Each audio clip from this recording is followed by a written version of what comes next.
Now.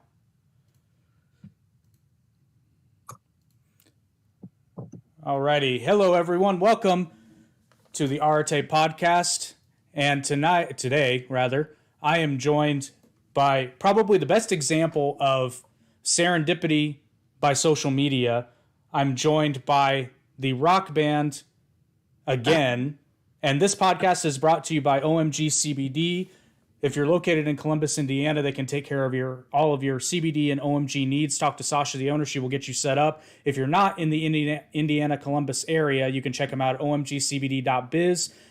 Send Sasha a message, tell her what you need, and she will arrange to get it to you. All right.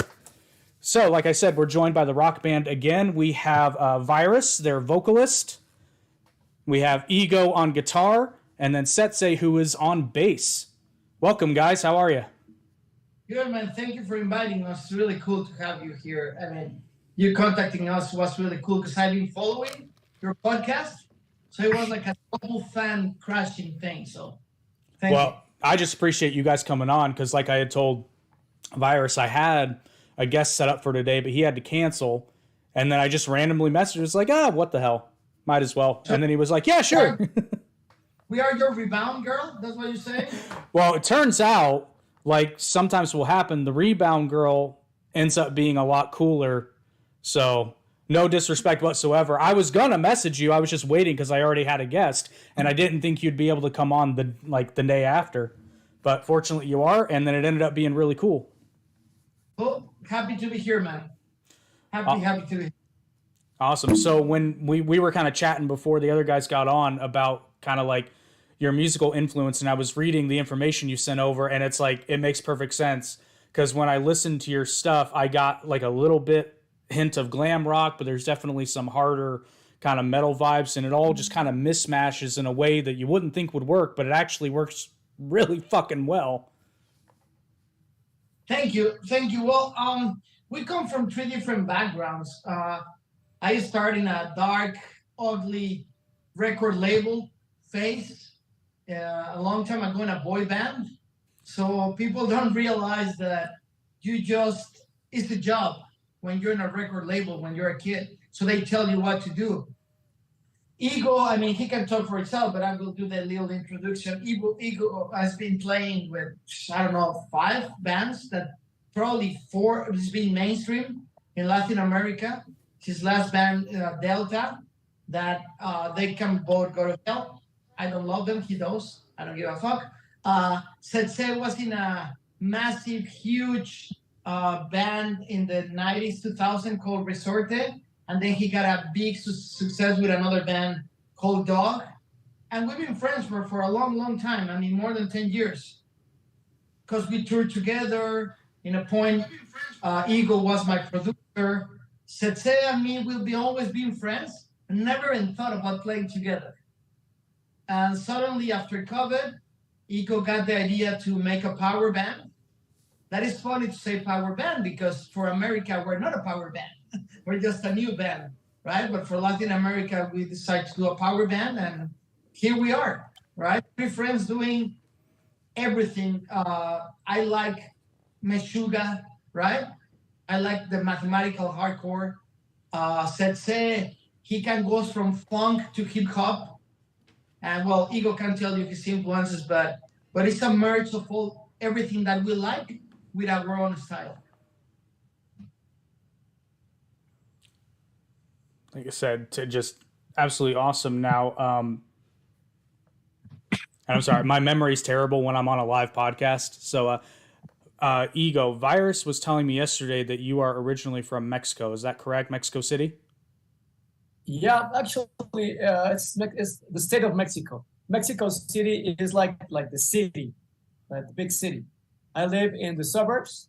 It's called Estado de Mexico. It's the state of Mexico. Right now, I am in Delotzingo.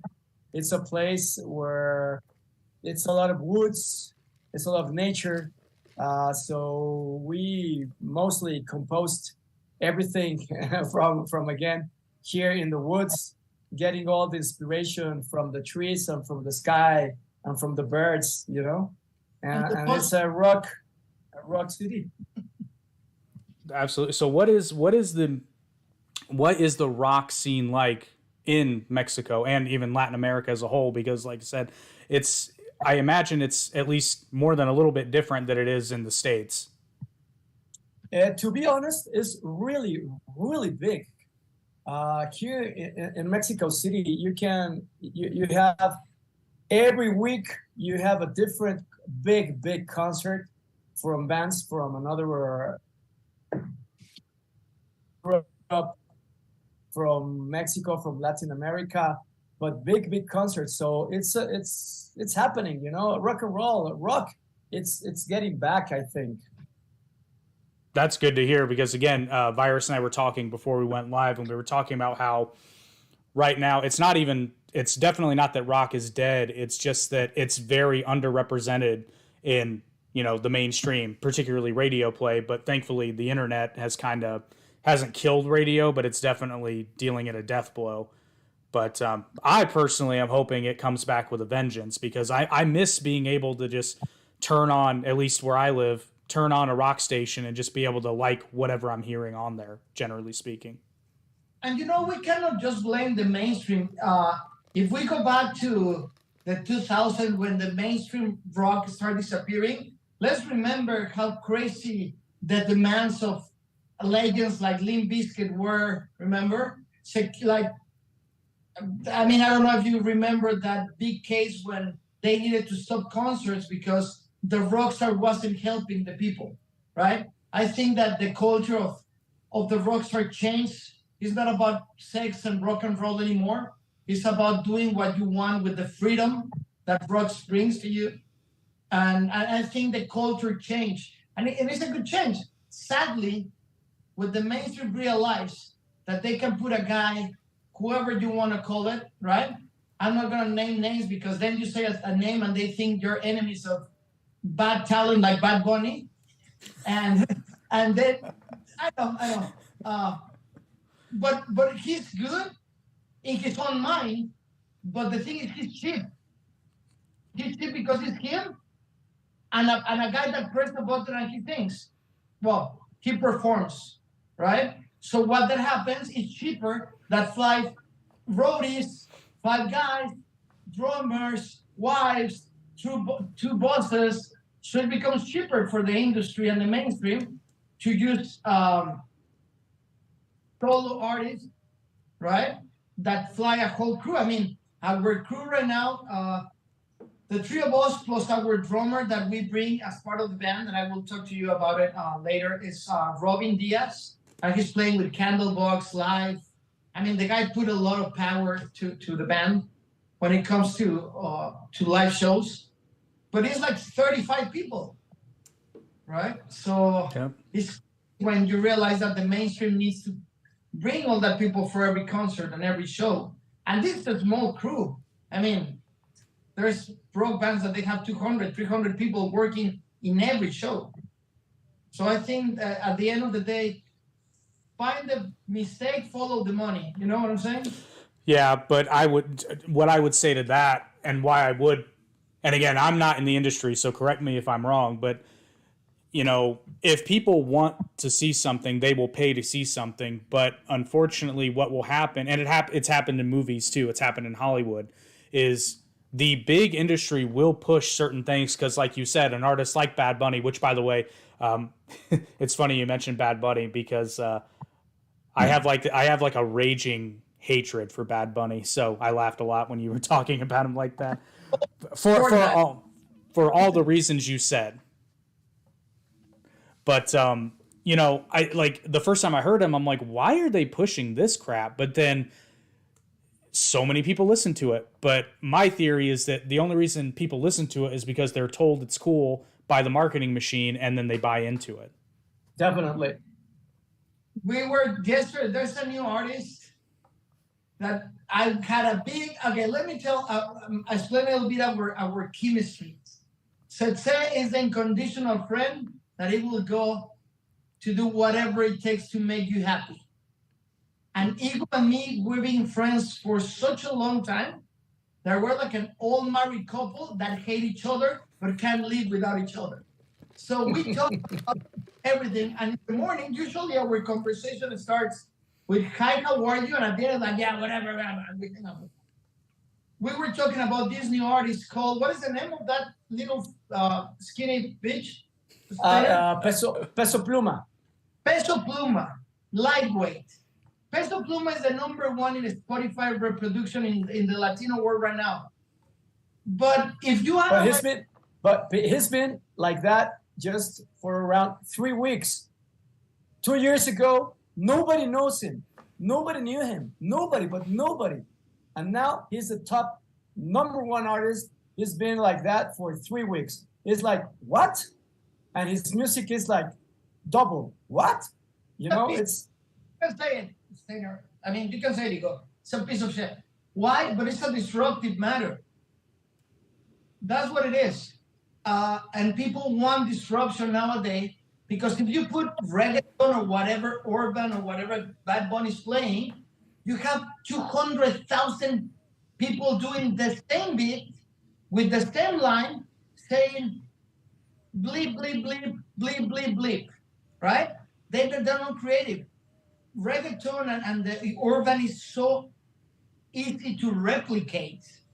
Oh, that's what I always say. I get it as debate with a lot of people. And it's not that I hate all reggaeton, but it's just like you said, it's all the same. And I always say, it's like, okay, turn on any reggaeton song and listen for the drums. It's all...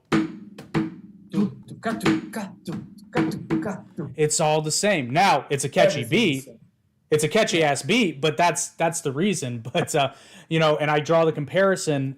There was a video going around on TikTok and everybody said it was fake. I don't think it's fake.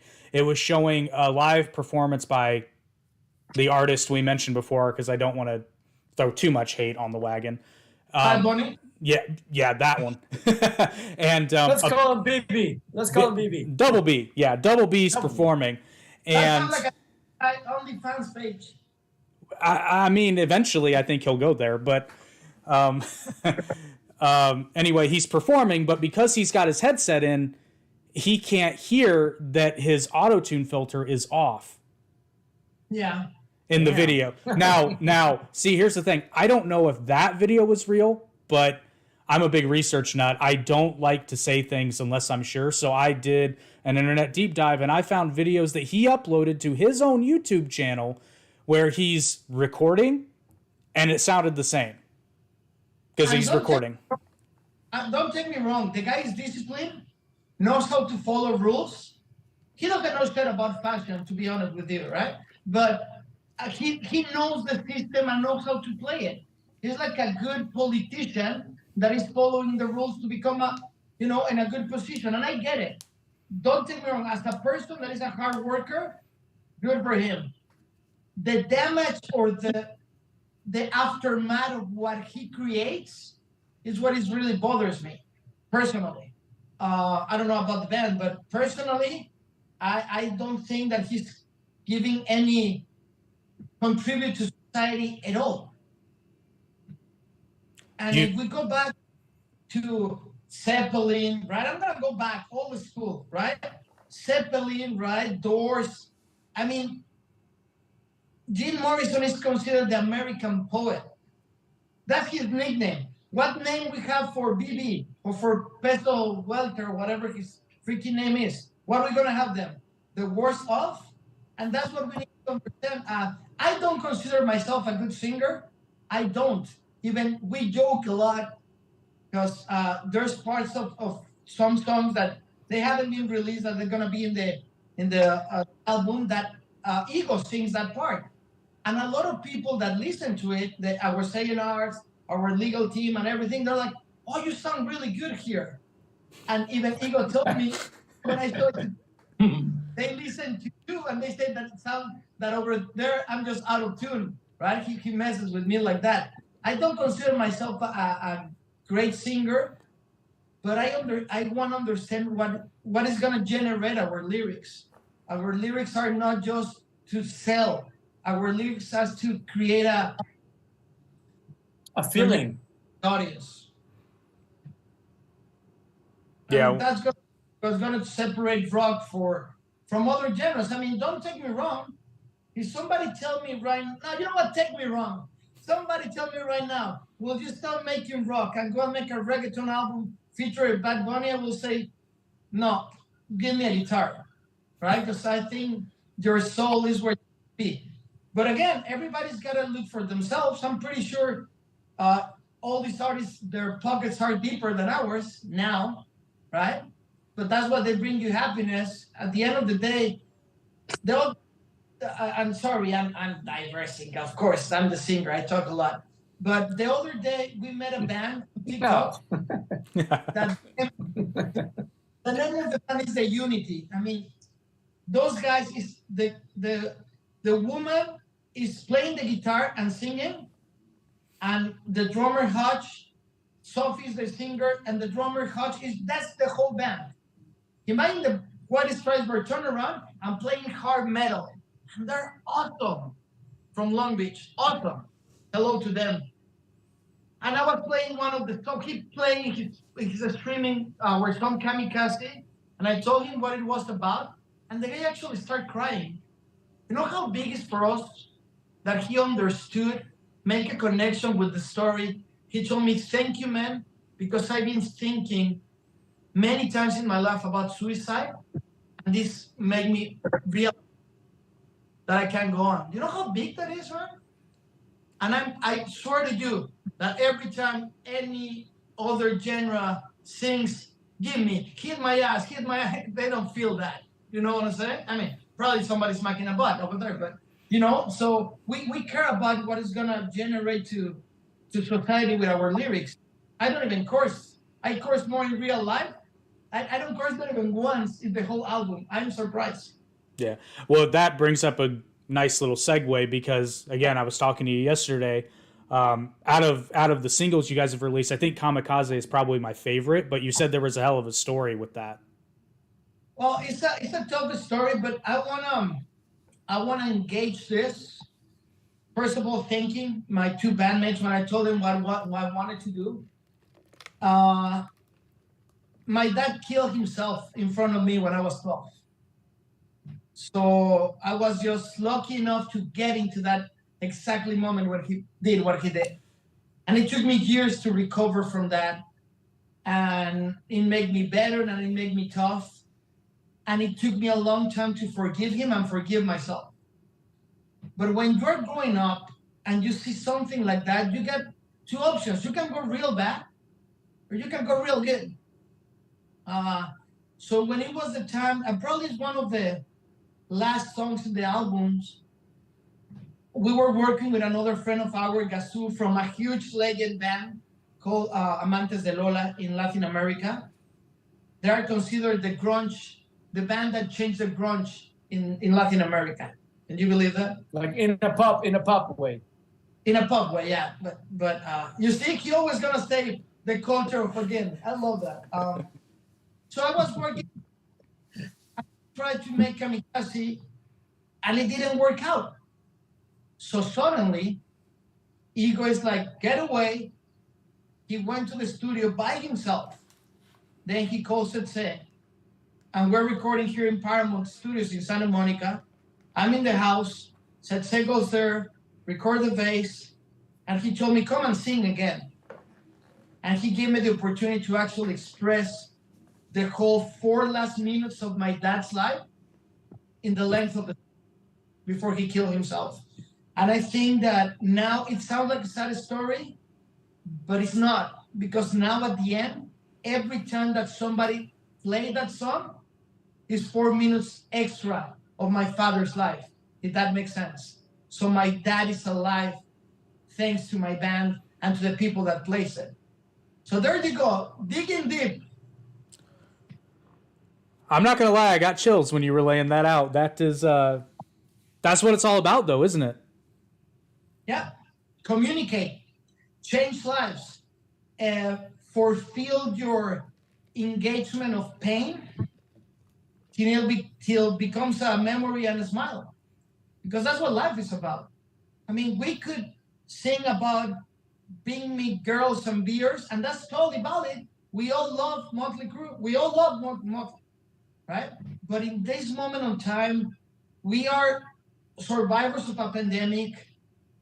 this generation, probably two wars, right? Desert Storm, uh, the other one in Afghanistan. We need to realize how grateful we are to be alive. We're seeing the technology change.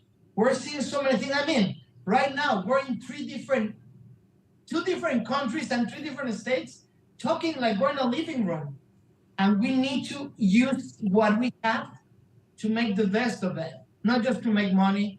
It's somebody like said. He told me, I'm gonna be there. I don't want to talk to the media. And in his mouth, I don't know if people can see it, says no comment. That's a statement, man. If I'm here, I belong to the band, but I'm not gonna kill my beliefs. But I'm here for you. And that's what again is about. Again, is a realization that see second chances. We don't give up. We break a band, new one. You finish a relationship, new one. They fire you from your job. Here we go again. Here we go again. Actually, I wanted the band to be named Here We Go Again, but it was too long, so we decided to go in again. That makes the name of your band so much cooler now that I know that.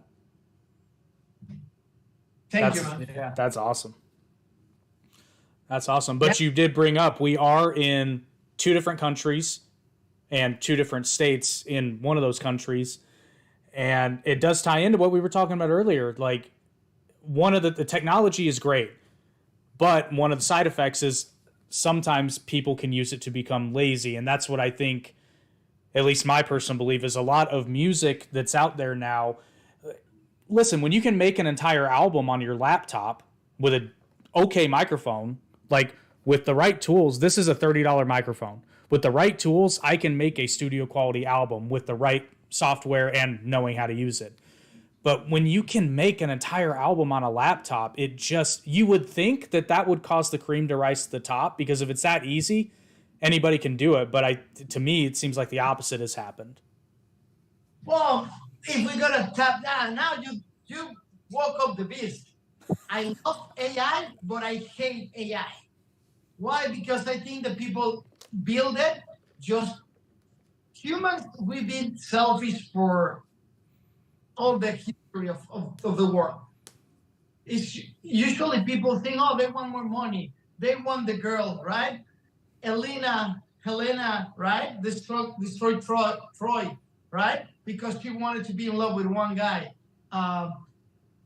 You can go to every theology. There's always, they say it's money and will, but no, it's just selfishness.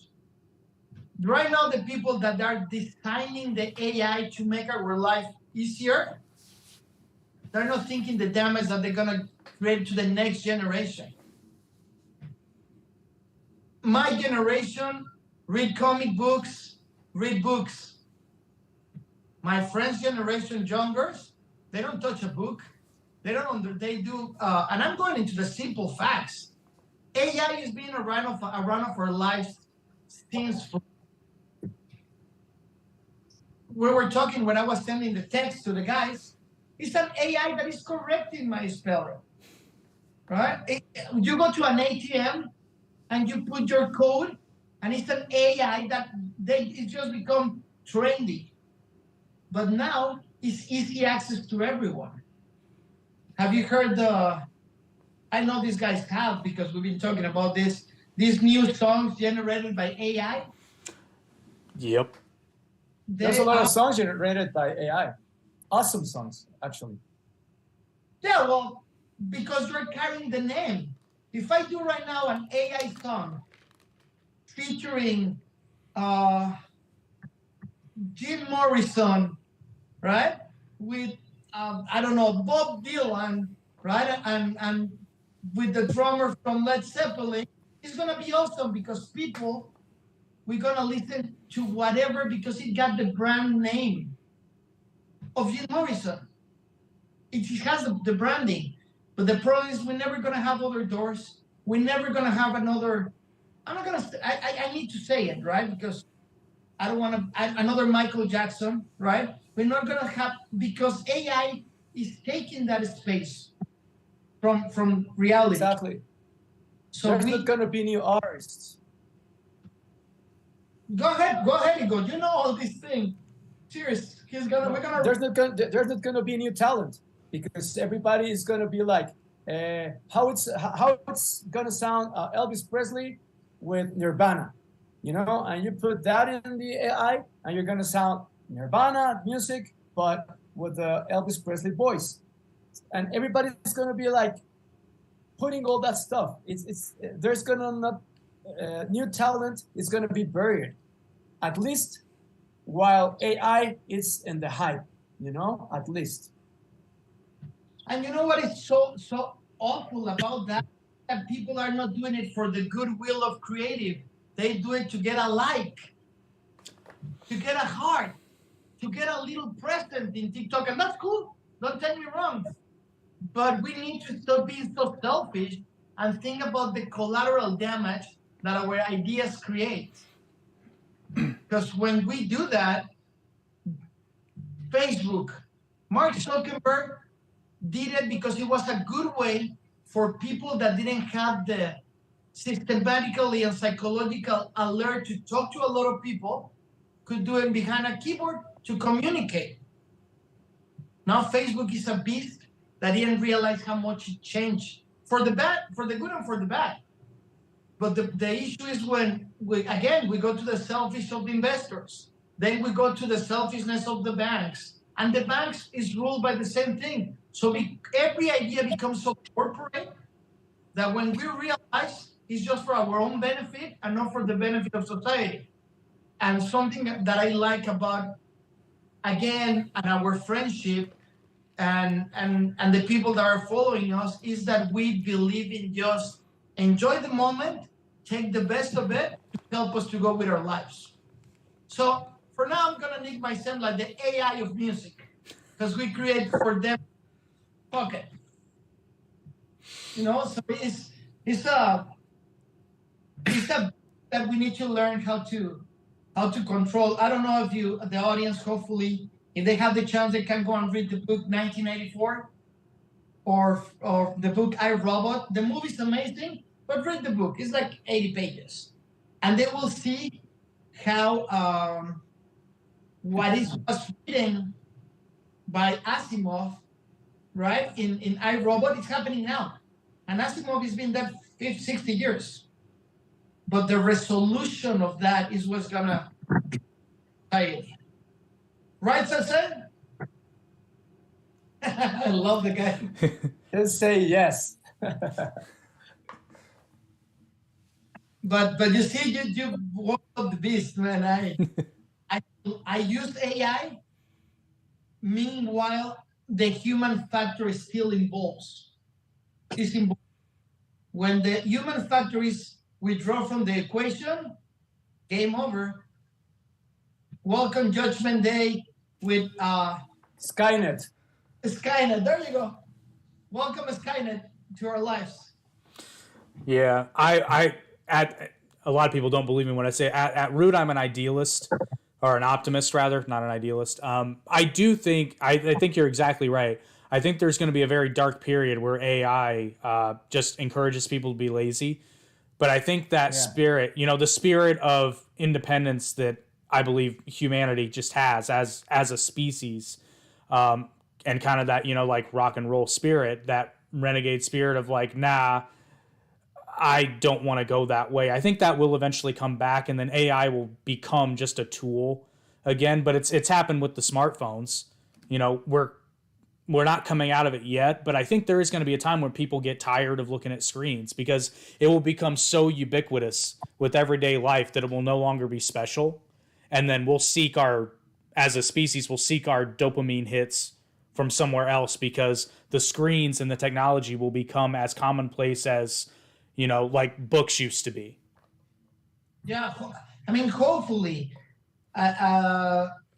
there's a cultural breach of knowledge that people need to acquire to be able to use AI for the benefit of the human. Man, that sounds really good. It's good that you're recording this. Because if we don't understand, I'm going to put an example so hopefully the people understand my point of view and our point of view. When a person has bowel syndrome. It's easy like that. And they can't go to the washroom. They give them a medicine to help the intestine to go to the bathroom. But after you take it more than 6 months, your intestine forget how to do it by itself, so you can't go by yourself anymore. That's exactly, now let's put it in AI. I speak in 3 languages all day. I use AI to help me write. English, and bad Spanish. There you go. Thank you. But he's right. The AI helps me improve my English. But I'm not asking an AI to have this conversation with you guys. I'm not. The human factor is still involved. In our songs, we all play everything.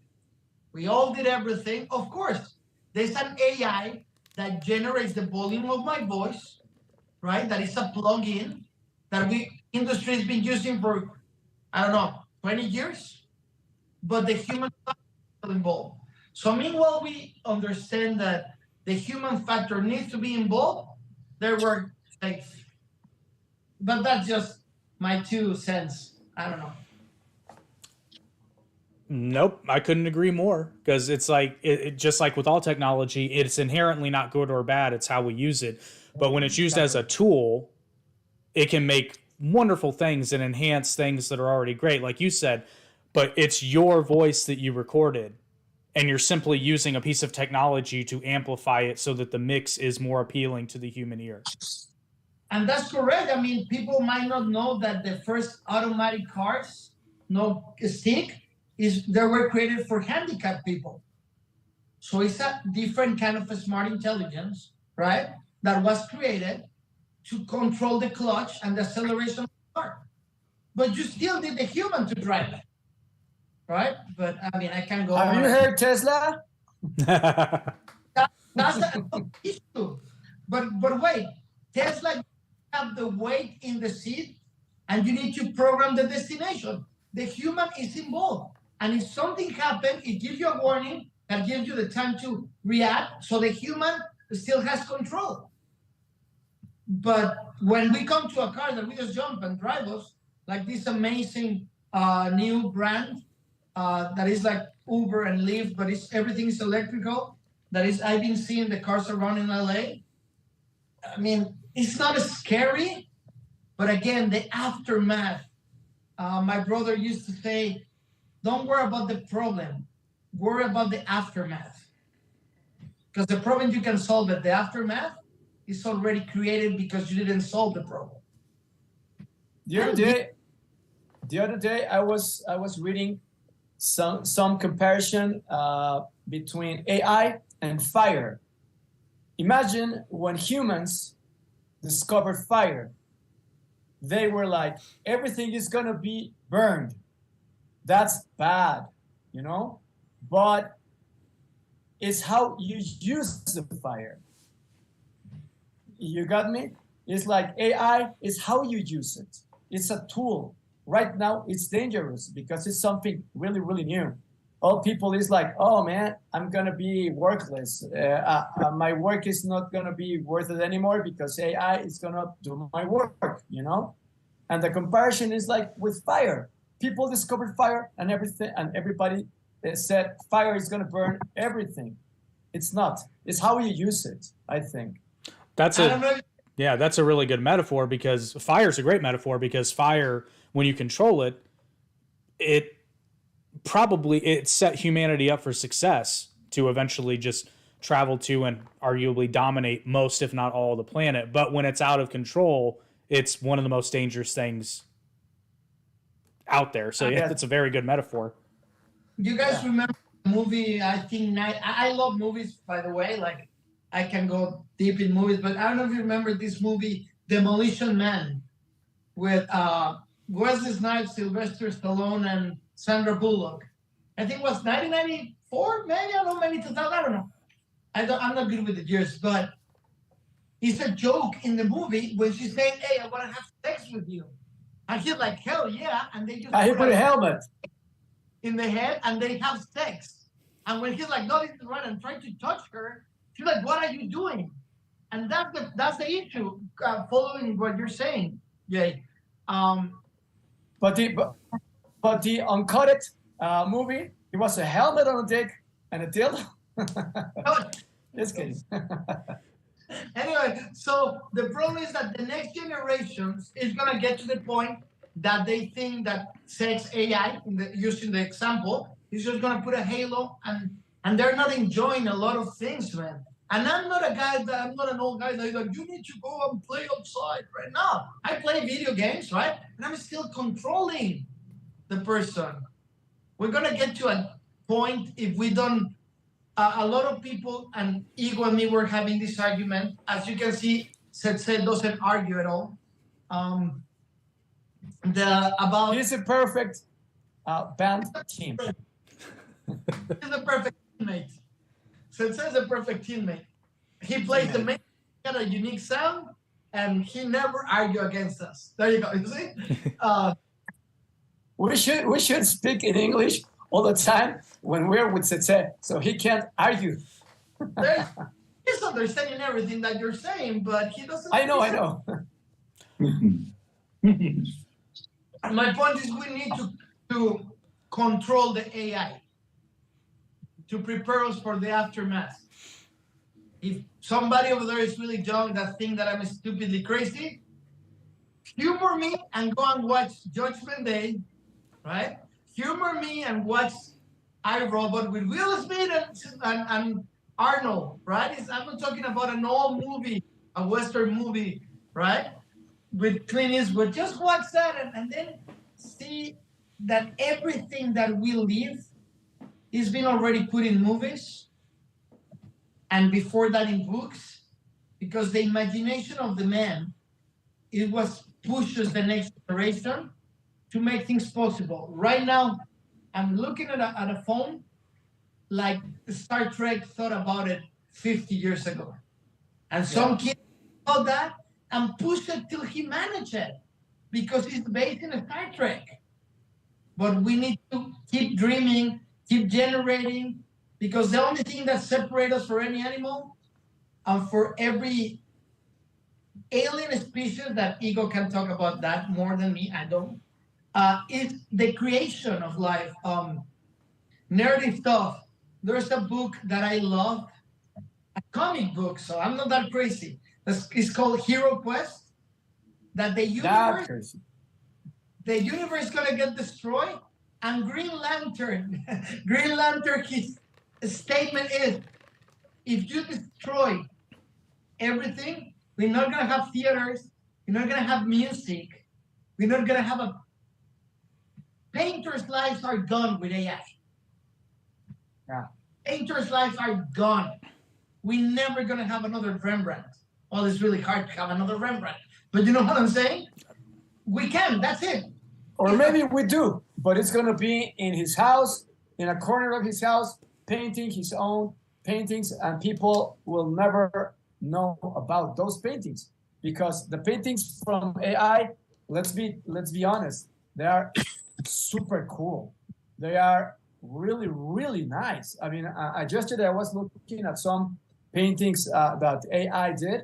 It was awesome. It's like, man, it's art. It's awesome. What the painting of AI. Well, digital is not as good, but okay. Yeah, but to your point, and this has been some years ago. They, I forget where it was, but they developed a computer program that actually it mimicked a Rembrandt painting, but even down to the brush strokes. It took like a multi-layer image, and I forget what they called it, but basically it took into account using certain types of light. I think they used ultraviolet light. They were able to like cut through the layers of the painting, and they attached it to a machine that was able to mimic the brush strokes that Rembrandt used. I was going to tell you that. I didn't know that. I was going to tell you, well, at least they cannot do. I mean, my favorite painter since I'm a little kid has been Jackson Pollock for his story and the way that he stroke, right? How he create layers. I'm going to tell this story. I was in the Tate Gallery in London a few years ago. And I was so excited. And in the Tate Gallery, for the ones that love art, there's no separation between and the piece of art. You can get as close as here, like here. And I was able to get us, you can touch it obviously, but I get this close to one of Jackson Pollock, and I got this, and I went outside and threw up because the motion that created me in a good way, that is not going to exist for the next 2 generations. It's not. Now, and don't take me wrong, it's really cool for a paraplegic, a person in jail, in an asylum, like Setse, right? That can put a VR and go to the Tate Gallery. That's cool for them. But you have 2 legs, 2 hands, and the will to do things, just go and do it. Stop using AI for everything. But I'm not going to go deeper because I want fans, I don't want haters. Well, but that is another nice little segue. Because again, when we were talking yesterday, it became very clear that you guys are pretty solid world travelers. Where all have you guys lived? You want to start, Eagle? Well, obviously, Mexico City. At age of 14, I guess, I lived in Harlingen, Texas, because I was a really happy guy in my school. So I got exposed. ¿Cómo se dice expulsado? I got kicked out of my schools. So my parents sent me to Harlingen, Texas, to a military academy school. It was called MMA, Military Academy School. Went to MMA? Learn how to fight? MMA, yeah. For 1 year, I was there. Then, at age of 17, I lived in London, in another school, for 8 months at the most. Then got back to Mexico City, and then at age of 25, I lived in Los Angeles. I studied there sound engineer and production and guitar and all that stuff for 4 years at the most. And then I got back to Mexico City and been here since then. My English is getting worse than ever because I've been without practicing it. It's like worse than ever. I can hear myself and I'm like, damn, man. What did I say? You know? No, that's really true. I was fortunate enough to be able to travel down to Michoacan, and I tell people all the time, it's like if you maybe not Michoacan because I didn't know this at the time, but I tell people it's like if you really want to experience a country in like for real, you got to go to a place that's not touristy. And the thing that struck me, I expected it, but it was wild. Is I'm only white guy there. Period. And virtually nobody speaks English. Now I was there with a family that was from the area, so I was there with locals. But yeah, I think everybody should experience at least once in their life being somewhere where you are the fish out of water, because definitely, yeah, like I speak enough Spanish to kind of get by in most cases, but in a place like that, in that area of Mexico, I cannot rely on people to speak English. So it's like, if I didn't have people there to help me out, it gave me a sense of what it must feel like for people who come to the States and speak little to no English and how that must feel. Man, let me tell you about that, bro. Okay, first of all, I want to say, as you can see, Igo has been a child in Mexico that never had opportunities in the world, right? Because, right? Of course, the kid has been traveling everywhere. But people don't understand. When we go to America, the hardest thing to do is understand the metric system, the miles against kilometers, your height, your weight, and the money exchange. And as easy as in every part of the world, you have the street and the number. Not the number and the street, just in America.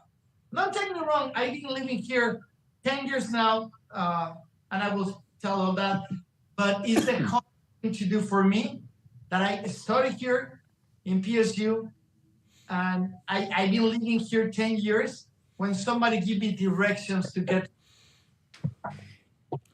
for me, so Jake, so you speak a little bit Spanish, I can assume. Yeah. Oh, awesome, awesome. O sea, sí, solo un poco, pero yo estoy aprendiendo todos los días. Todos los días aprendes español. Sí, practico todos los días. Oh, awesome. No, yo no practico todos los días inglés. Quisiera practicar todos Está bien, los días inglés. Sí, está bien. Uso Duolingo todos los días. Una lección todos los días. Ese es el secreto. Sí, ese es el secreto, exactamente. Practicar todos los días. Es practice every day. Solo un poco, porque si practicas demasiado mucho, es más difícil. No. Exacto. Just for the record, at this point, you speak more Spanish than Sensei. And yeah, that's true. you're like this cliche because you went loco in Michoacan. It was not loco, trust me. Although I had some excellent food, met some very, very interesting and cool people, and saw a beautiful city because we stayed in Morelia, or rather just outside of Morelia. Beautiful city. Yeah, I'm probably you've been in Michoacan more than me. I never been in Michoacan. I'm a weird case, I guess, not to feel special, but my dad was from Lebanon, my mom from Spain, born in Argentina, grew up in Europe, in London, Lebanon. Then when I was 10, we moved to Mexico, grew up there till I was 20. And after that, the States, Spain, Mexico continuously. The last time that I been in the same place has been like living in the same place probably 8 years here in LA. But before that, travel all around. It's pretty cool though. I mean, yeah, and that's one place where a lot of Americans differ from pretty much everybody else around the world, because the country's so damn big.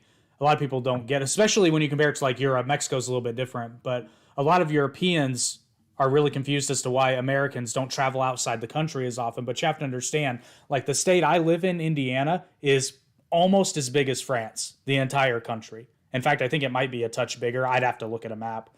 But when you put it in that perspective, they just don't think about it like that, because the United States is huge, but Mexico is too.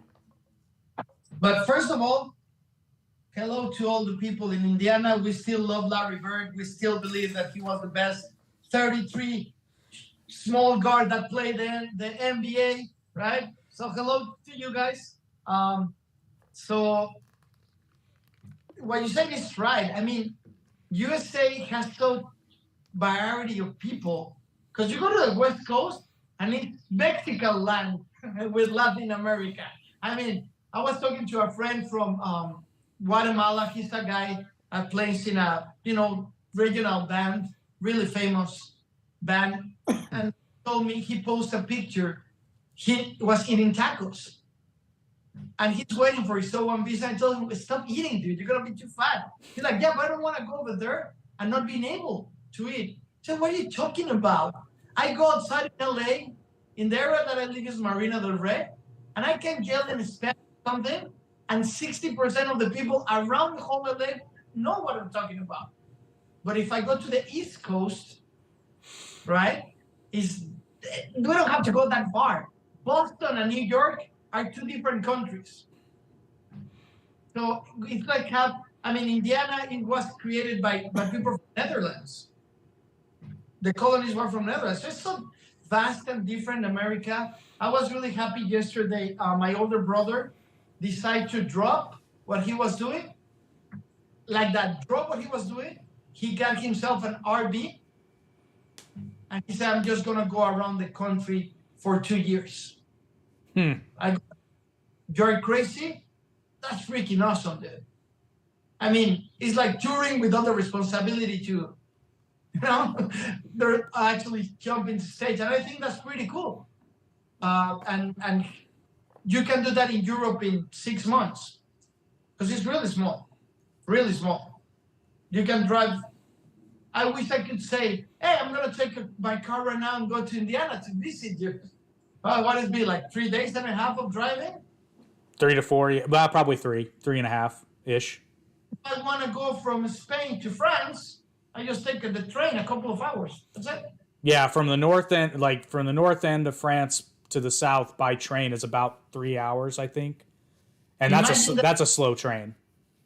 Yeah. Well, so I just want to know, so people to know. Can I say where you have lived, Setse? Can I say that? He lived in the asylum in Mexico City. He lived in the moon. He have a short relationship with a girl from Mars, and he usually lives in another space of mind and time. But that's his traveling experience. But he's awesome. He's an awesome guy. A really, really awesome guy. He's a very patient guy, I'm guessing, too. Not at all. Yes. Yeah. I'm gonna say something that maybe I don't supposed to, but he's wearing a mask because he's way more handsome than the singer, and I wasn't gonna allow to do that. You know what? Say in Mexico, it's sex. Because he's got a lot of chicks. He's got a lot of girls, you know. So he said sex. Brad Pitt magnet thing. It's annoying. I mean, I got a girlfriend and I'm good with that, but actually his nickname, we're talking about that, right? You want to say it, Igor? Yeah. His nickname is Setse because he's like the whole set, but a special edition. That's what. He's actually an AI. He doesn't exist. He's an AI. But we couldn't go around the voice. So we're a little stuck. It's the first Flash AI. You haven't installed the sound card yet, huh? Yeah, exactly. Well, that does bring us back to the band. So, yeah, I mean, and actually, for those of you who are watching either the live stream that we're doing now or if you're catching it later, their Linktree link is in the description, so you can check out all their social media and then their music on Spotify and Apple Music and all that good stuff. Definitely checking out. Like I said, Kamikaze is fucking awesome. I'm guessing that's Setse's favorite. It says the favorite. You got it. It hit real well. Yeah, the song was incredible. But now, Virus, you and I were talking about, you guys are, I know you don't have the dates yet, but you guys are planning on going on tour this summer. Is that correct? Yeah, we have a plan that is being created since last year. And yesterday I was talking with Setse about it. We are following the plan so good. We released singles, 3 singles. Then we released the first EP. In a month, we're going to have other 3 singles. In a month and a half, another EP. Then another 3 singles. We're going to go through that because we want to create a following for real. We don't want a person that just put a likes and go on connections with them. We have every way that you can contact us in all our social media. And we're going to start touring in the probably the first week of August, second part of the summer. It's been planned like that for many reasons.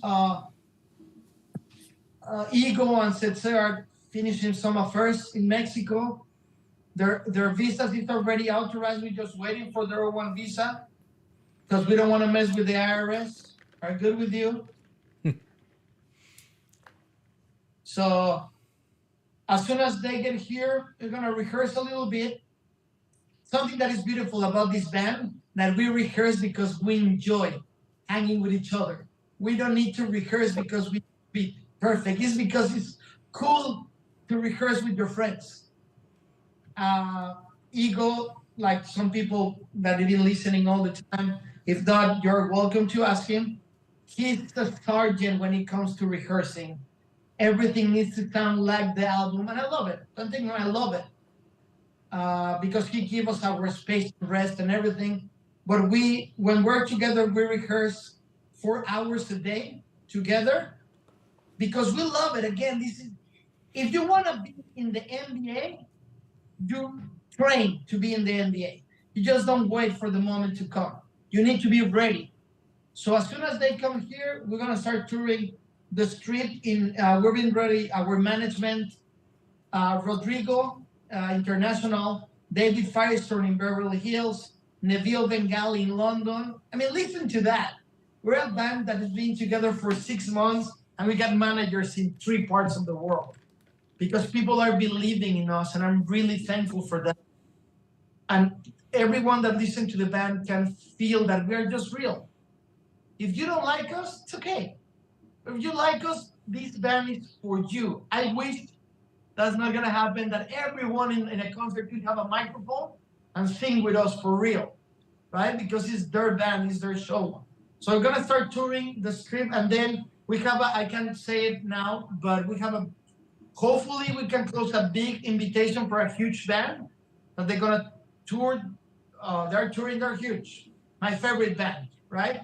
So if we can close that, our management can close that deal, we're gonna tour the States in their second leg of the tour, and then Europe. But our goal is America, conquer America. I hate to say conquer, to play all around and enjoy. Conquistar? Yeah, I don't want to. Yeah, you see, he's saying conquistar. Yeah, I don't want to conquer. Sounds weird, but it's like a thing to say, right? We want to come and show our talents. Spread our message. Spread our message. Again, he's the gatekeeper, of the against culture. That's ego. In my time, was he make us rehearse that his nickname is Ego. I mean, rehearse with him is really easy. So say it's really weird that he will make a mistake playing live. It's really weird that even hurts. When I was in other bands, the level of talent is always there in a professional band. But I'm really grateful that in this band, at least, I'm the less talent. And that pushes better all the time. So I'm really grateful for that. Right on. Go ahead. Can I have my $5 now, Ego? He promised me $5 if I say that. So the check's in the mail. There you go. Check's in the mail. Okay. I'll wait for it.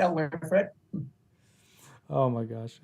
Well, yeah, that's very exciting. And like I said, if you're coming in or around the Indianapolis area, and that includes even like Chicago or Cincinnati, let me know in advance. Obviously, we'll plug it all and all that good stuff. But I'd love to see you guys live because based on the music I've heard, it sounds like it'd be a hell of a concert. We have a lot of fun, man. We have a lot of fun. Personally, I think that these two beasts in the album are not as explosive as they are live, right? So that gives me every singer out there with the band, how important it is for you to look left and look right and have your best friends, knowing that they're playing their life and soul out in every concert. So you don't have other option but to, match the level of energy, and it becomes fantastic. We're not a band that hug each other before a concert, that pray. Nothing wrong with it, right? I feel like Jerry Sample right now. Nothing wrong about it. But we're not that kind of band. Our friendship is so honest and direct that I don't need to go and tell Ego, have a good concert. This is our life. This is our job. He knows he's going to have a good concert. He knows that I'm going to break my voice and he's going to bleed their fingers out in that concert because this is what okay, I guess he didn't like what I said. No, I think his bandwidth is low actually, but he should be able to join back in. Yeah, if I know him well, his battery run out. I can bet you.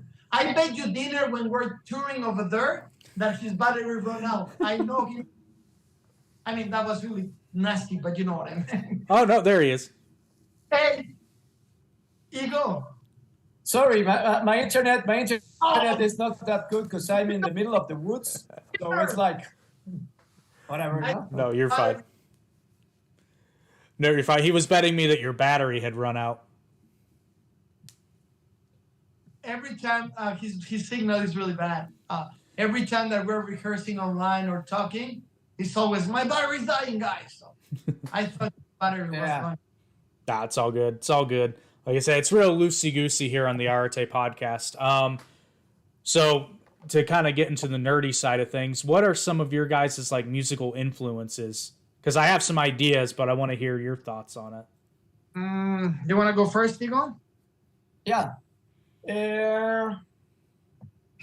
It's a really difficult question because my influences are progressive rock, definitely. It's definitely I love Genesis. I love Tesseract. It's a new band, Tesseract. I love Sky Harbor, but on the commercial side, I love Muse. I love Led Zeppelin. You know, I have to say it. I love Placebo. Placebo is one of my favorite bands, definitely. And I love electronic music. There was a time in my life in the year 2000 that I had a psychedelic trance band, and we were playing in all those raves and stuff like that. So in my veins, I think it's electronic music, but in my heart, it's rock. What about your butt? You have salsa in your butt? My what? My butt. I'm gonna talk about Sensei influences. He loves hip hop. Everything like from. Then we can jump from range to machine. Then he's showing a tattoo. Show your tattoo, Sensei. It's a Red Hot Chili Peppers tattoo. Check it out. Check that out. Red Hot Chili Peppers. From again. Yeah. The Red Hot Chili Peppers. Hip hop is his thing, and funk. He loves punk and hip hop. He loves again. What? Did he talk? Did he say something? Can't believe it, man! Wow. I heard some mouth noises. Yeah, me too. What was that? So, I said Harry Metal. Wow! This is a really special day. Hey, I didn't know that mom gives you mouth. Now maybe you can get a boyfriend. Sorry, I couldn't help myself. So, me, obviously Bad Bunny. Yeah, sure. I mean, I got boy confess every time he says, in that low voice, my skin chills. Oh, you and me both. Oh, so not to cut you off, but just kind of segue. When I get off here with you guys, I'm doing my pro wrestling podcast, and we just so happen to be talking about they're doing an event in San Juan, Puerto Rico, and Bad Bunny is hosting it. No shit. Really? Yeah. Now he has he's done a couple of matches with the WWE, and I hate to say it, he did way better than I thought he was going to do, but on a couple weeks ago on Monday Night Raw, he got laid the fuck out, and it was awesome to watch. Wow. But I know he did so good. They told him, if you don't fight well, we're gonna turn the auto-tune out of all your concerts. So he did it. He needed to do it. I mean, he lost life or death. I like going to music. I'm a fan of Guns N' Roses, Pearl Jam. They call me in college, they call me the Pearl Jam junkie. I have everything, right? Then I jumped to Korn, and Korn become one of the single God Alive, changed my perception, and I wanted to be a musician. That album, the bass that changed my thing. Well, then I started learning about music, and I found the best, more versatile vocalist I ever heard in my life in commercial, in mainstream. That is Mike Patton from Fate. Yeah, Mike Patton is awesome. His awesome. His albums. In my dark career before, again, I started making covers of every possible thing because Mike Patton was doing covers. I was like no Fate No More. Mr. Bongo and his solo projects are, because he can sing jazz, and then he goes to a hard rock, and then he goes to a ballad, and then he goes to a progressive, and I love Mike Patton. They just released a new album, Fade No More. Ego. They just released a new album, Fade No More, last week. Last week? They told me yesterday, the guys from the unit. Wow. Then I started becoming a fan of Avenged Sevenfold. Yeah, Avenged is really, really nice band. Awesome. And after that, I've been trying to find something that fills the void of not having Pearl Jam stopped being a good band for me after the fourth album, right? And I right now, to be honest with you, I'm trying to dig into new bands to understand what the music trend is gonna be and what the audience wanna enjoy. Right. Are you familiar with a band named Stradivarius? Yes, of course. Okay. Yeah. I mean, we can talk hours and hours of music. I'm talking about like what it comes to my mind. There's amazing bands around the world. Depending on my mood, I can wake up and wanted to listen to Lamb of God or Meshuggah, or just want a nice ballad from the Red Hot Chili Peppers, right? Under the Bridge, or just feel depressed with what is this song from the Stone Temple Pilots? Half a man I used to be. Creep. Stone Temple Pilots. So, or there's a new band because it's Mike Portnoy in the drums, Billy Sheehan in the bass. Winery Dogs, right? And Richie Kosiak in the lead. Cousin. And so good, man. So good. And I've been listening to them. They just released a new album. The first two were Contempt to Work. But this third one, you can tell that they just let go. And seeing Billy Sheehan in the bass is just, let's say, gives me that same emotion, right? Mm-hmm. I'm not trying to be nice with him. It's just like that. When a person uses the instrument as an extension of his body, I love it. So yeah, that's my influences are everything that make me feel once in a moment, you know. But Bad Bunny for the most. Yeah, because Bad Bunny hits like no one else. And you want to get excited, Jake? Yeah, hit me. Again. But that's a style, you know. That's a style. Go ahead, Nico. Sorry. No, that's a style. You know, he's got style. I mean, I know that for most of the people, they don't like that kind of music because it's like kind of empty music. Thank God you froze. He sucks. Yeah, Bad Bunny's on the stream now. He cut it off.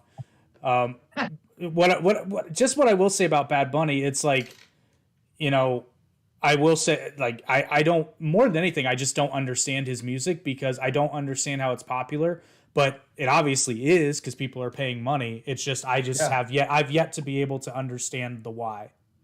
Well, I understand why. I mean, Michael Jackson touched kids. It's the media. You still feel out. I really believe that this society understands the necessity of the human being, and I'm really grateful that society is giving a person with speech impediment the chance to be famous. Because yeah, but I'm gonna stop. Come on, man. Probably he will be my friend if we were friends, and he will understand that I'm always joking. I'm already talk trash about ego. I already talk trash about Sensei. I just have one life, man. If I can laugh, what is the point? Yeah, same way. I have just a rule I have with everybody, all my friends. It's like, listen, you can make fun of me all you want, just as long as it's funny. There you go. Exactly. Just as long as it's funny. Exactly. Yeah. So it's not criticism. It's like make funny. Yeah. Laugh together. All that because behind that mask of Sensei, ladies and gentlemen, is Bad Bunny over there.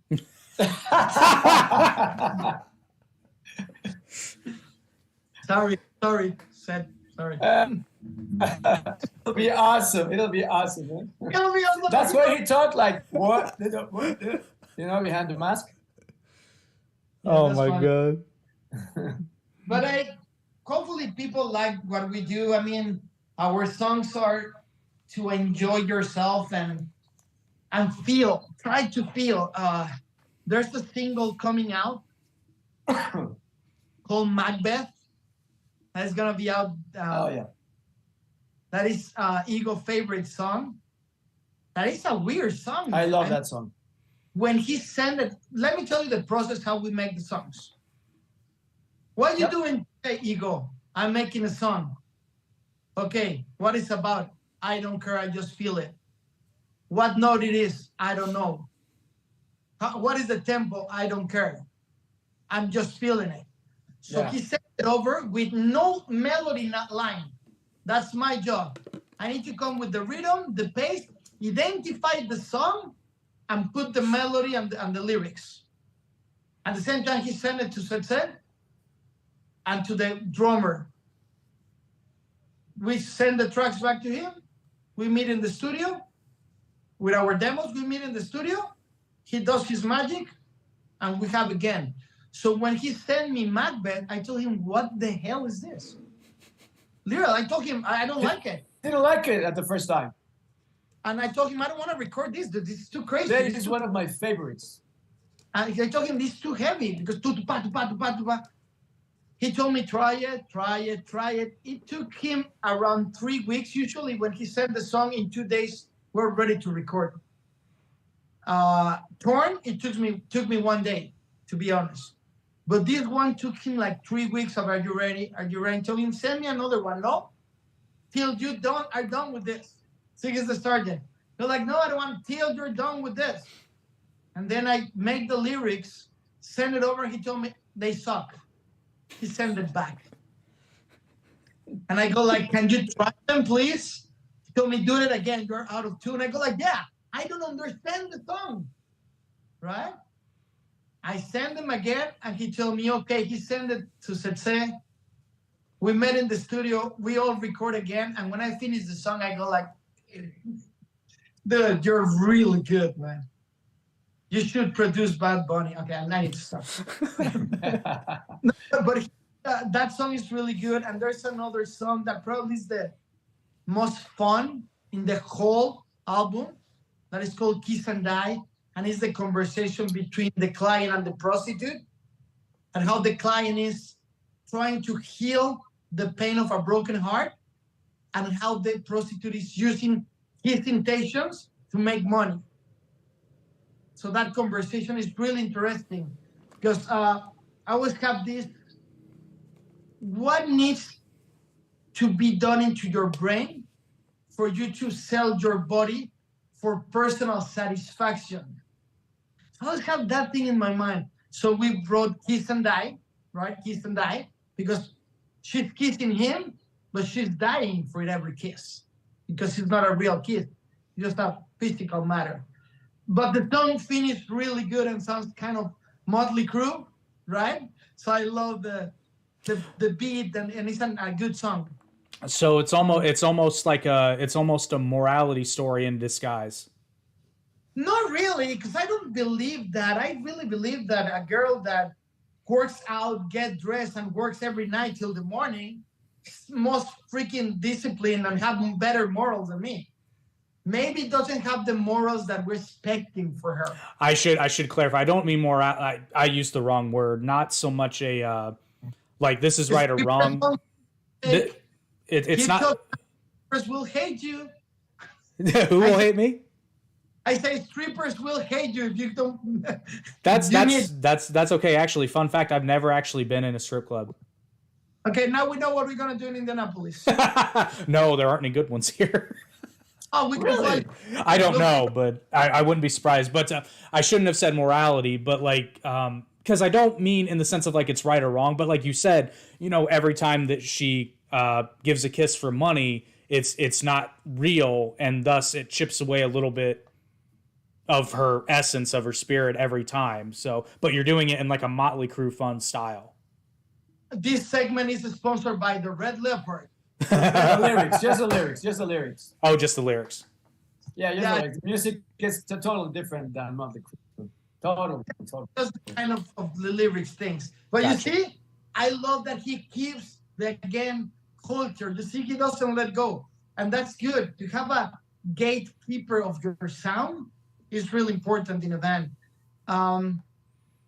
He got so many songs that Kamikaze, for your beautiful joy, that's how we open the concerts, with Kamikaze. Ooh, that's a strong opener. Yeah, because the way that he works the guitars at the beginning, I don't know if you can listen to it with headphones. Please, people, put some headphones and listen to that magnificent work that he did with the guitars. It takes you somewhere. And talking about your favorite song, it's a waltz. It's a waltz. It's in three, dun, dun, dun, dun, dun, and it's fantastic because that gives you a different feel of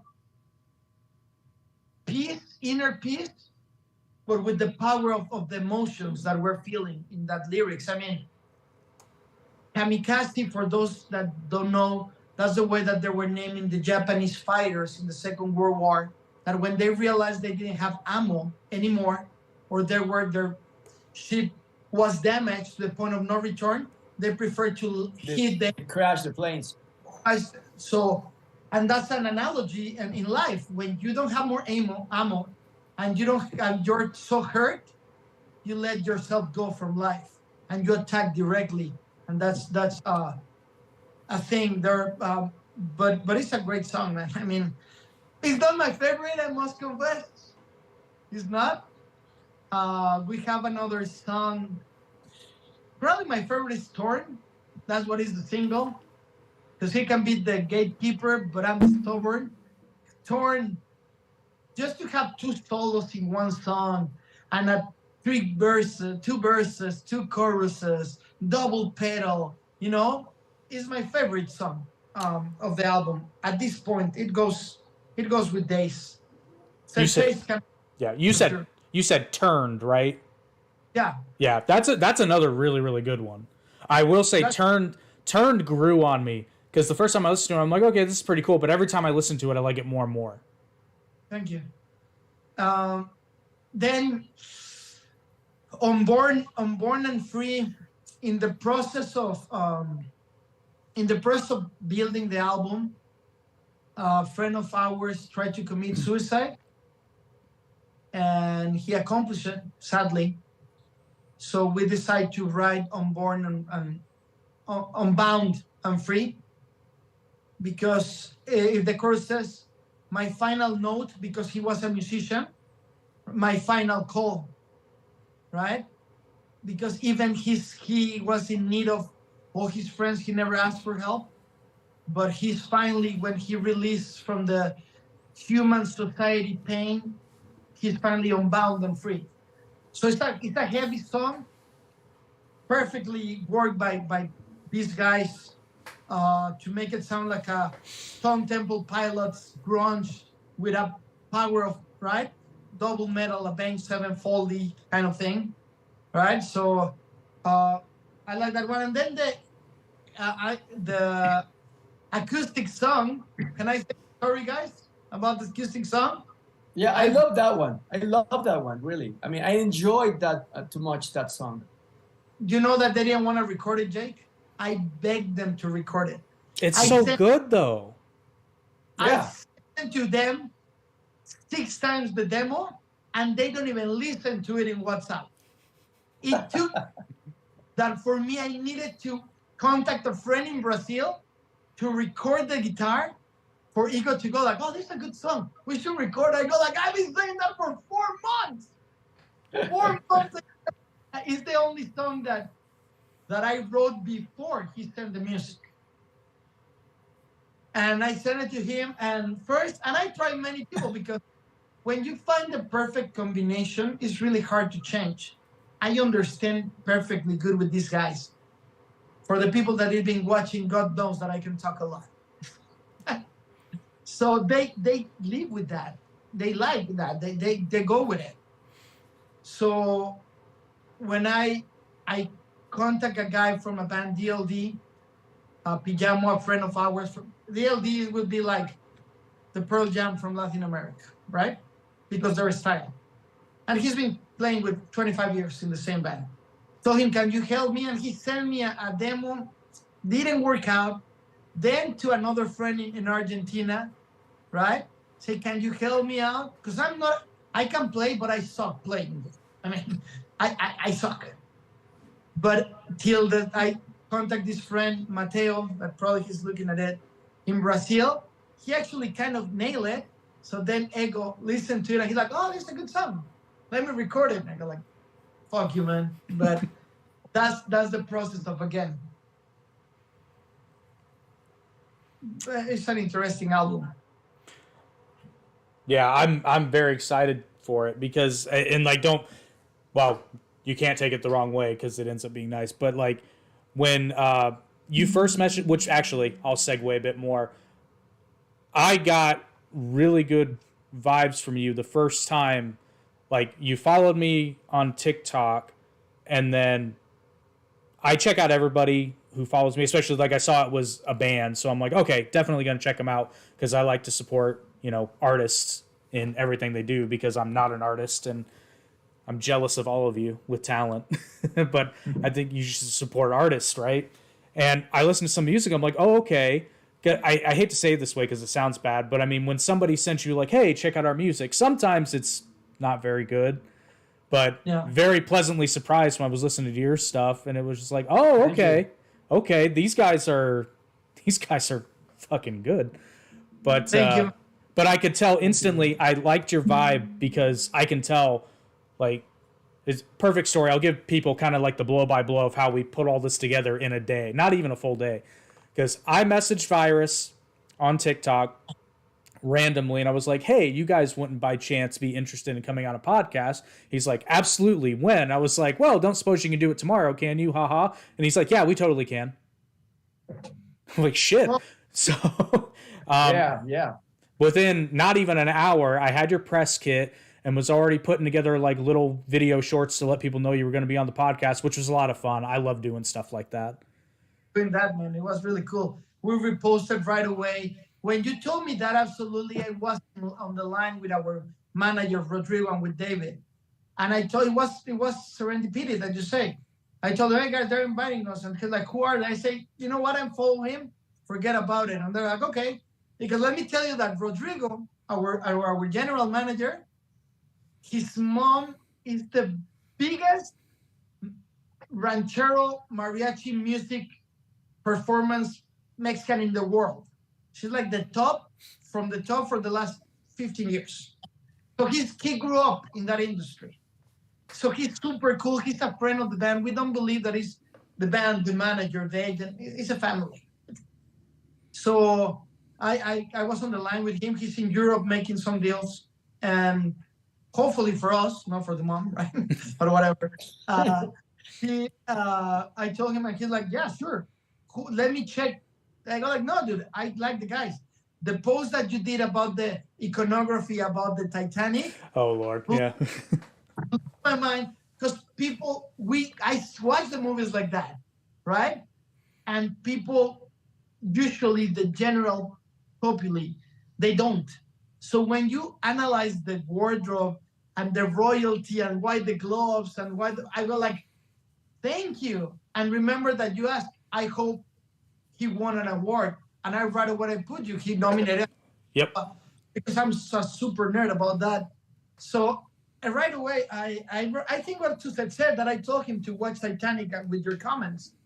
And it was how we became friends just like that. And now we have a mission with all my heart, and with the money of the tickets, we will take you to a street club, film it, and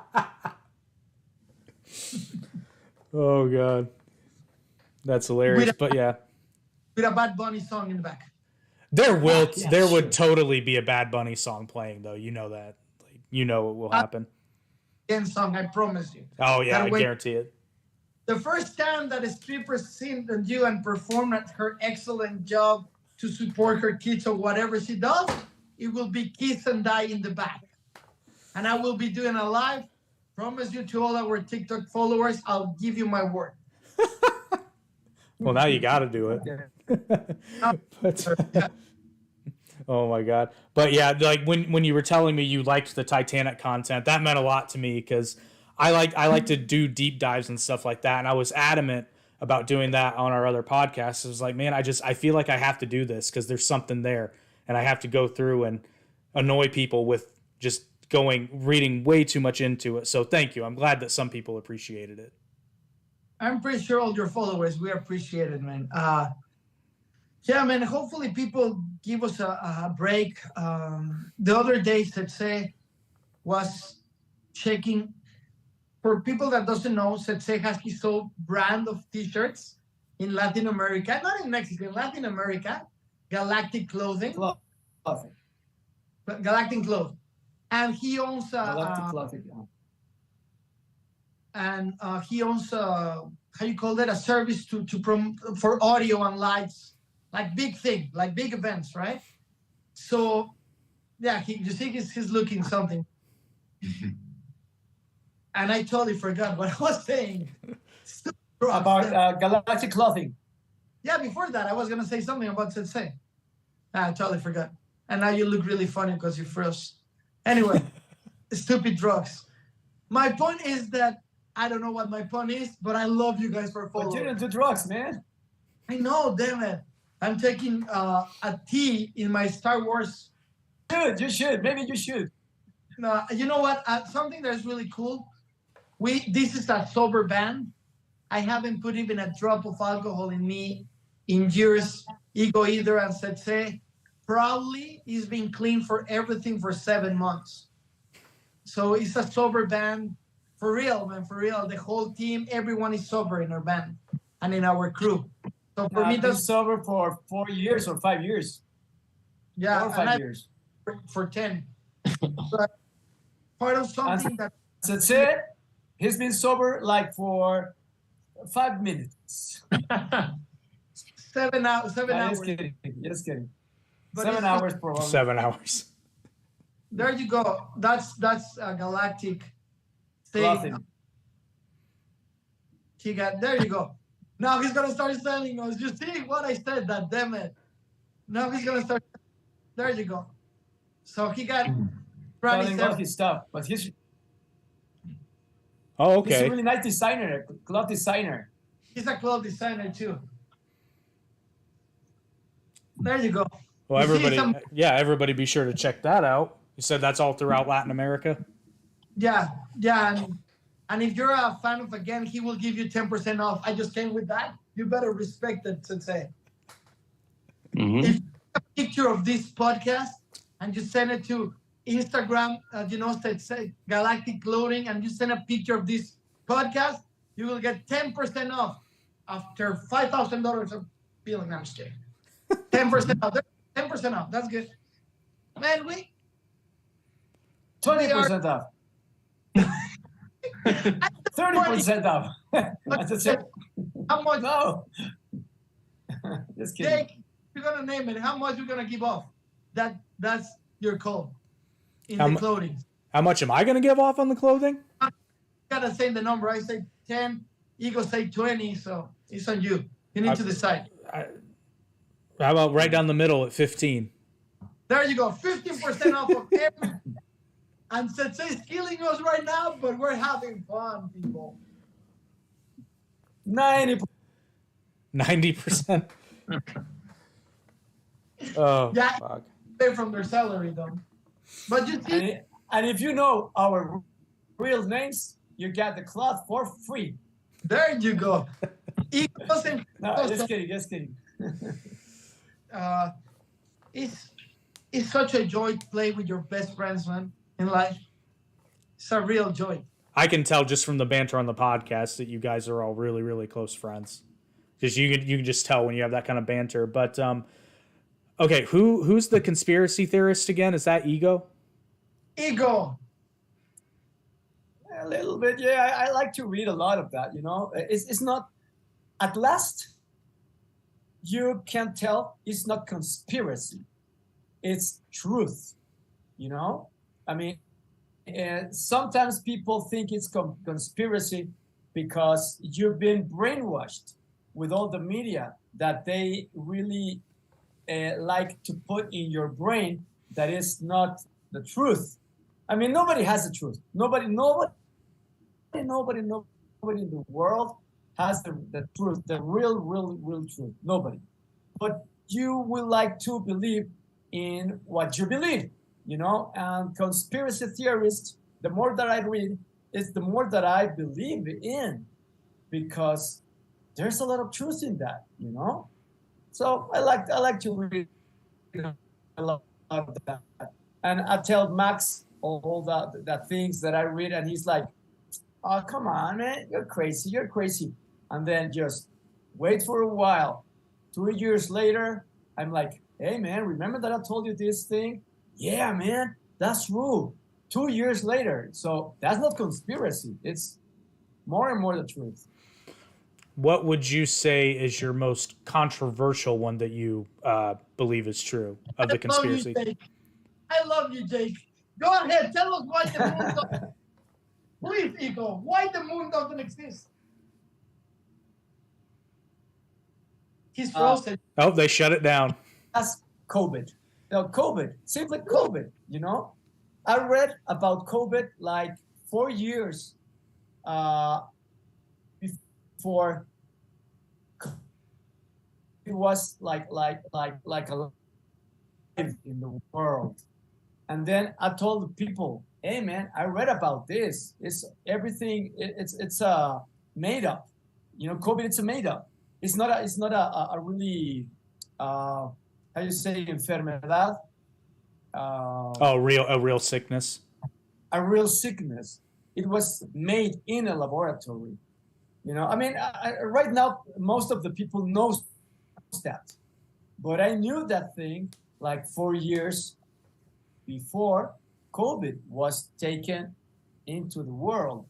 And I told Max, "Hey, man, this thing is totally, it's not real. It's man-made." "No, come on, you're crazy. 2 years later, you were totally right." So I like to read a lot of conspiracy stuff about UFOs. I mean, UFOs is not to believe in or not. They are our brothers in space. We're not the only species. That's totally dumb to think about it. Well, I think that. I agree with you too. I don't necessarily. I tell this all the time because my other co-host on the other podcast is big UFO buff, and he reads all that stuff too. And he always asks. He asked me, "He's like, do you believe in aliens?" I'm like, "Well, yeah," because to me it seems like a mathematical certainty that we can't be the only intelligent life. Now, every time they see something flashing in the sky, do I necessarily believe that's an alien craft? No, but I think if you look, the way I always explain it is like our own solar system with our one sun has 8 planets. There's hundreds of billions of stars in our own galaxy. And let's say that they have an average, even if each of those stars only had one planet orbiting it, that's still hundreds of billions of potential. And the fact that I think you're kind of silly if you think we're the only ones. That's just like a mathematical. And then you factor in how many galaxies that we know about. Totally. Yeah. But so actually consider that what we know is what you're basing your information off. Probably we've never been on the moon. I personally don't think we've been on the moon. Yeah, me too. Personally, I don't think so. Everything that we know or we live is created by human. Everything. Hola, ¿cómo estás? Making a phone call. Why not? Bien, ¿qué me cuentas? So, sí, vamos a comer. Hey, can you mute him Como now? todo el tiempo. yeah. Just somebody what he's gonna eat. Welcome to our rehearsed of again, people. I love it. I love it. Good. So I think that who write the story? The people that won and has the money to write controlling the narrative is huge. So yes, we know what you just said, that we're the only one. That's what we know, right? That we're the only ones, that we're the people in the universe. I agree with you. Mathematically, it doesn't make sense. It's incorrect. But we don't know if it's somebody in Mars or in the moon, right? Right, we don't know. I'm just saying on a balance of probabilities. To me, it seems unlikely that we're it, especially when you look at how much life is just on this planet. Yeah. I mean, we will never expect that half of a podcast Ego was going to cover his camera. I don't know if he's getting, no? I mean, we didn't know that probability. Said 2 words, right? So that's good. So he's moving his head. I love that guy. It's like, remember Kenny? He's your Kenny. Yeah, but it's not like he speaks muffled. He just doesn't talk, which I dig the vibe. Respect. So at the end of every podcast, look at this. What? Thank you, Jake. Oh, That's fantastic, isn't it? welcome. He doesn't want to talk to the media. I've told you, I'm not the media. I'm just a guy with a microphone. Let's agree to disagree. You have a podcast and you're good. Here's the thing, though. The media lies. Okay. So you're a good media. I prefer to think of myself as I'm just a guy who likes to listen to and share ideas, and I'm interested in finding the truth in all aspects, but I understand that it's impossible for me to know everything. So it's best to just talk to people who know better than I do. I agree with that, and I respect that. Remember when I bet you that if he's back, I was going to bet you double of nothing. You decide to cover for the audience the camera. You go, let's cover the camera. That's your way to... No, it's because I was in underwear, you know? So I had to do some things, and I stand up because I was in underwear. I was like, damn, man, they're going to look at me at my butt, you know? So that's why I covered the camera. That's fantastic. You see, this is again, Jake. We laugh, we enjoy, we commune our pain as we grow up, and then we put music and we go and deliver a show. That's what we are. No, it comes through in your music. It comes through in your music that you guys are a really cohesive group. Because sometimes not so much with mainstream music because they've worked all that out, but when you hear independent artists, sometimes you can hear it and it feels like, okay, they've got a really good guitar player and they've got a really good drummer, but they don't blend. It's like they're both really good, but they don't mesh well. Yeah. And I don't get that from your music at all. I get it's a very cohesive and everything works together and amplifies. It all amplifies the song as a whole. I think it's the lyrics. Yeah, sure. Well, what's funny though is like it does seem out of the 4 tracks of yours I've heard so far, it does seem like different songs do elevate different areas, but like it all sounds good. But like like Kamikaze, for example, I feel like the vocals and the percussion are very elevated in comparison. The whole song's great. But then you take the other, and I'm sorry, my memory's terrible when I'm live. Turned. I knew it was Turned. Turned, I get a lot more out of the guitar, comparatively speaking. Jake, is that the album? The other one, yeah. What you're saying, Jake, is the album was mixed wrongfully by Ego. No, no, that's not what I meant. What? So what you're saying that the mix sucks? No, not at all. I'm just saying that and it's something I like musically is I like diversity in music, but you still have a common sound thread to where it's like, okay, yeah, that's again, but wow, this song really elevates the guitar, or this one really elevates the vocals, or this one really, I can really get the percussive force from the drums. It's the emotion of what Ego is feeling when he's mixing. Like I say, he feels everything. Once in this journey of the album, we wanted to bring a second guitar player. We cast a lot of people. And then this guy came and says, yeah, that's great. Can you send me the score of everything? And I'm like, no. Why? Because it doesn't exist, man. Well, I need to know. I say, bro, listen to the song, grab the bass and play it. And it's because of the feeling, that difference that you mark. I think Kamikaze, in specifically, is an analogy. I don't know if it's an analogy of, in the sound, talk to the sound, of have the presence of the guy that is saying goodbye to the world is more important than the surroundings. That's why he killed himself, right? But the eternal pain of what he's doing is the drums. So it's the pain on the voice. And in Torn is a big argument of a guy with a woman, right? That he's trying, or a situation, could be the girl to the guy, that his or her is saying, I don't care what you do, right? I did everything for you, with you, right? After all I did for you, that's the chorus. After all I did with you, you let me hanging here alone. Because that's the argument. All this album is, it comes from pain and personal experiences.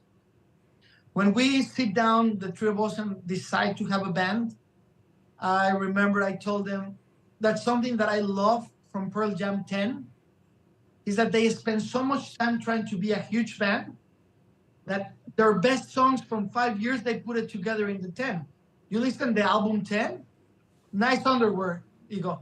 You listen to the 10. No, I have my yeah. Now it's done. You see, we're like motley, but without the album 10 and good. Continue. I was getting into your message, you know. Thank you. Keep it down. That's the name of the next album. This was actually prepared. The next album EP name is Zipper Down. So all this was prepared, audience. Don't think that. Yeah. So okay. We have an album that tells a story. A couple of days ago, I told him, man, we have a really good album. And Ego, he was in his house saying, yeah, I've been listening to the songs. And we agreed that the song that we thought it was going to be huge is probably the one that is less favorite from every one of us. But I love it. I mean, it's a song that we wrote. I got a few friends that are Marines, or right now veterans. And we wrote a song about that, right? Being in the Marine Corps and how you're trained to kill, respond, and survive. So we wrote that, and it's a great song, don't take me wrong. But Semper, no? You're talking about Semper. Yeah. The name of the song is Semper Fidelis, right? So, and that's even we love the song, it's the less favorite. When we did it, was probably the third song that we record. We were sure that it's gonna be, but the process of getting there, we have another song that Setzel loves called All and Nothing. That is a huge, powerful ballad that the chorus, and correct me guys if I said wrong, said the guy saying, when I'm with you, when I'm not with you, I feel like I lose it all. But when I'm with you, I lose myself. And every one of us, we had been in that situation. So that's a song that I like a lot. So yeah, I mean, please follow us in Spotify. A like can change the life of a lot of people. That's no joke, and that's something that I've made a conscious effort to do ever since we started doing these podcasts. Is likes are huge, follows are huge. You know, your one subscription or your one follow on YouTube, for example, if somebody's at 999, your follow puts them to 1,000, and now that's step one of being able to be monetized. Yeah. So that stuff is huge. Talking about that, our management will contact you for our royalties. And well, they're going to be waiting a while because we're not monetized yet. It's funny because this channel actually used to be monetized, and then they changed the policy. Yeah. Some It's bullshit, YouTube. Some bullshit. But you know what is this segment is sponsored by YouTube. I was talking to my girlfriend. Yeah, told me sure. likes to everything. I said, because the only times I don't put a heart or a like is when I actually dislike. The rest, they're doing the effort, that uploading, they're doing the effort just like us. And that person could have the shittiest day of his life. But if he's open to social media and he sees 100 likes, that second is like, oh yeah, I feel better. And I think that's really important. Sometimes in some of our posts in TikTok, not in Instagram. In Instagram, we're really in contact with all our fans. But in TikTok, that we just start TikTok is less than a month. We see a lot of views, but not so many likes. So what is telling you? They don't like what I do? No, it's because we're becoming, again, the AI so lazy that we just go like this. It takes you this, right? Just listen, look, audience. Hey, you make me happy. You make me happy again. You got the power to make somebody happy doing this, just do it. Yeah, it's literally free support. And you hit the nail on the head because if enough people just tap the screen one time, that causes the algorithm to keep it trending. Yeah. And it can help a creator become successful. Because really one viral clip can change somebody's life. There's an amazing singer called Natalie Jane that she did the one that CeeLo Green song. I remember when I lost my mind, that she went crazy. And now she's signed by Capitol Records. She was talented before that. She got several singles, but they were hitting 600 views, 1,000 views. After this, that has 100 and something million views in TikTok. Now her single, she released a single the same April 28th, and she's around half a million people right now. And Yes. she's really talented, but it's because people give her the chance. Right, yeah. So, by the way, anyone who's watching this, be sure to like, share, and subscribe if you haven't already. Wink, wink, hint, hint. But yeah, no, you're 100%. And that's the good part of social media is that now somebody can get noticed organically. They don't have to, sell themselves to a record label necessarily, although many still do. But you can grow an audience organically because of social media, and that's tremendous for independent artists. And now you're tapping into another subject. A&Rs out there, not our A&Rs, because we love our A&Rs. We do. But the other ones that just sign people because they have a following, you need to look for talent and create the following. Not the following and then assume that they have a structure, morals, talent to become an artist. I think just to sign an artist because of their following could be a mistake. They need to compensate. They have both. I agree with both. It's like I wouldn't sound the same without ego or without, let's say, I wouldn't. Right? So yeah, I don't know if we have comments right now in the live stream in the YouTube, but hopefully people are not telling me that I talk too much, because guess what I do? No, not yet. I will say our live broadcasts No, you don't talk too much, man. No, our live for this podcast in particular, the lives tend to not get a ton of views up front. People tend to find it after. Well, I don't thought I'm just compensating because I talk what success supposed to be saying and what I'm saying. Thank you, ego. Suck that up. I will say Setsei doesn't say much, but when he does, it's impactful.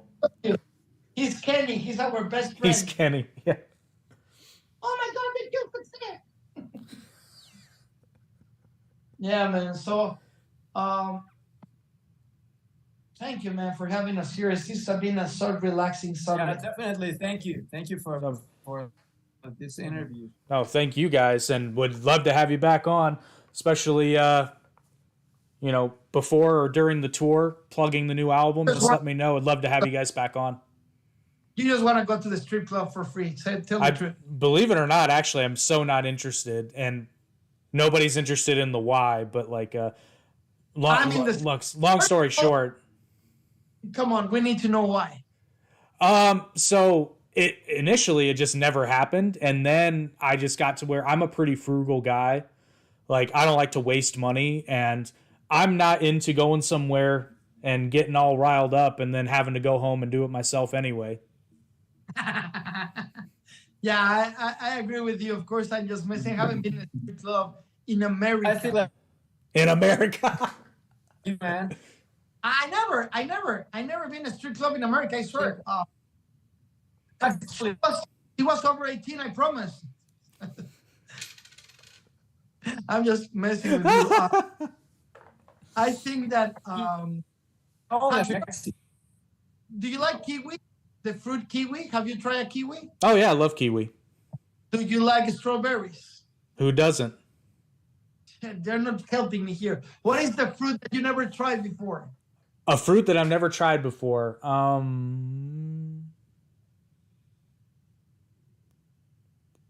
Probably not one that I've ever heard of. Have you tried the dragon thing, the Indian one that looks like a dragon? No, I have not tried one yet. How do you know is your favorite one? That's you and the strip club. Maybe. You can buy it in a can and eat it, but what if you go and open it yourself, and that's the reality why Ego is leaving the band. Just came back and no, it's just I could think of just much better ways to blow a little bit of money. But it's mostly just a coincidental thing, because I'm not going to go by myself. That's weird. I swear I haven't been in a strip club in probably 11 years, man. I just got having fun with you and the audience. It really, it honestly has come down to, it just really hasn't happened, because anytime I've ever been invited, it's been with people that I wouldn't want to go anywhere with, much less when there's, copious amounts of alcohol at their disposal, and just probably not a good idea to go anywhere with these people, that kind of thing. Well, let me tell you something. Have you ever been in a strip club with rock stars? Never been in a strip club. In a strip club with rock stars that they are sober? Because we don't lose control because we don't drink. So it could be interesting. Just for my girlfriend out there, I'm not doing it for me. I'm just doing it for you. He's doing it for me. A full experience of life. He was not even gonna see this one. She doesn't. My God. Media. Oh my gosh. Well, you So guys. Ego left for, I don't know what happened. He went to the strip club. Yeah, he couldn't go. That's why he put his pants and left. No, the thing is, he's in his ranch right now. Yeah, so he's way out there. Yeah. I mean, he's a rock star, dude. He's not in his mansion. He's in his house. Can you believe that? His ranch. Sorry. So he just go to run with the dogs and run and work out. I mean, he got his own life, And it's funny because a lot of people, not just America, if somebody watched this in, I don't know, Sweden, they wouldn't believe. A lot of people still believe, even the internet make the world smaller, that all Mexicans, we have a big mustache and a hat and we eat tacos all the time. I mean, Ego study around the world, right? So say he just got his visa because he born in Pluto, right? So, and it's pretty cool to hang with these guys all the time. So Definitely. What is in your mind, Jake?